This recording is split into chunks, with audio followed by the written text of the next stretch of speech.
Meus irmãos, a paz do Senhor Jesus, quero compartilhar um texto da Bíblia Sagrada com vocês, capítulo de número 19 do livro do Êxodo, versículo 2 e versículo 3, o final do versículo 2 que diz: Israel, pois, ali acampou-se defronte do monte, e subiu Moisés a Deus, e o Senhor o chamou do monte.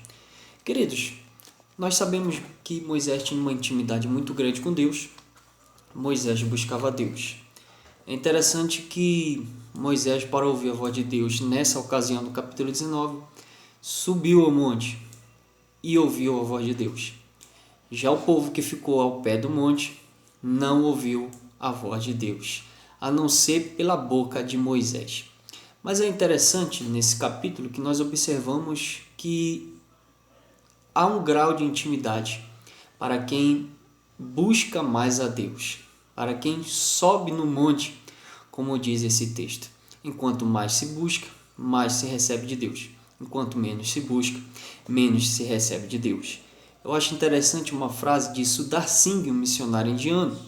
E ele disse que as pérolas mais preciosas estão nos mais profundos mares. E com Deus também não é diferente. Quanto mais buscamos a Deus, mergulhamos no rio do Espírito, nós recebemos as pérolas mais preciosas que estão nos mais profundos mares. É interessante dizer que no livro de Tiago, capítulo 4, versículo 8, diz: Chegai-vos a Deus, e Ele se chegará a vós. É interessante que a intimidade está ligada com a dificuldade de subir ao monte. Enquanto mais subimos ao monte, mais ouvimos a voz de Deus. Enquanto mais ficamos no pé do monte, mais longe da voz de Deus ficamos. E é uma pergunta que se deve fazer para nós. Esses dias, estamos vivendo a facilidade de estar embaixo ou a dificuldade de estar em cima no monte?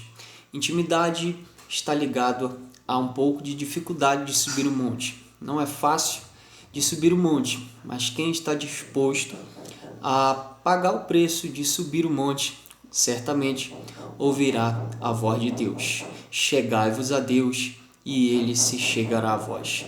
Busquemos, pois, a Deus nestes dias tão difíceis que vivemos, mas certamente ouviremos a voz de Deus falar. Que Deus vos abençoe.